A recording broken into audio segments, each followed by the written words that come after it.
This message is from Kay Allen. She posts people who come for their appointment and tell you that they think they're coming down with something. The problem with that is, of course, you probably know that the person is probably going to get worse the next day. So let's say if they're just starting a cold, more likely the next day it's going to be a full-blown cold just because the massage helps push it through the body a little bit faster. Or if they're in the end of the stages of the cold, more likely it will help them and it will flush it out. But if they're in middle stages, it'll just, more likely the next day will be about the same. But what some studies have said in the past is, let's say if they're in the middle stages or the later stages, it'll help push it through the body just a little bit faster.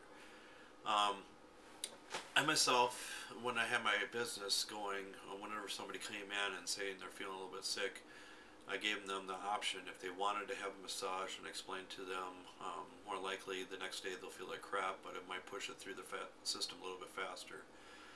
If it's just a common cold or things like that. Or you could just work on certain areas of the body, but the problem is with anything with massage, more likely it's going to help circulate, but more likely we're not going to do much damage with that. But most pathology books will say to stay away from somebody when they have a cold, just be safe. But the problem is you're losing money for that day. That doesn't help at all. But if you're in a chiropractic office, sometimes they will still bill for missed or late appointments too, so you can talk to your chiropractor and see how he wants to go about that then. So again, it all depends with that.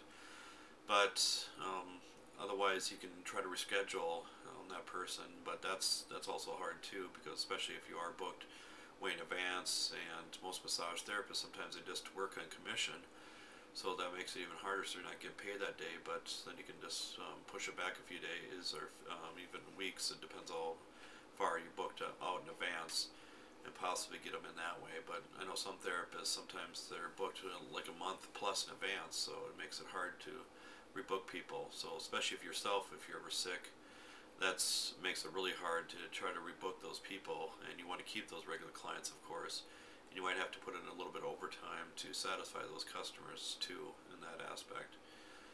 But again, the best judgment, and I myself, I always just left it up to the client.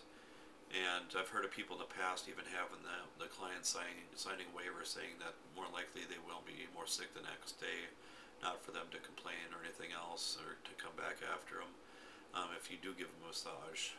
But a flu, definitely not, because with the whole viral infection thing, it will definitely make it worse then. So things that are definitely contagious like that, stay away from. Sinus infections, of course. Make sure you don't massage the sinus area. Sometimes even underneath the suboccipital ridge can relate to those areas too. Because again, any kind of infections, just be careful of those things. So hopefully I answered that.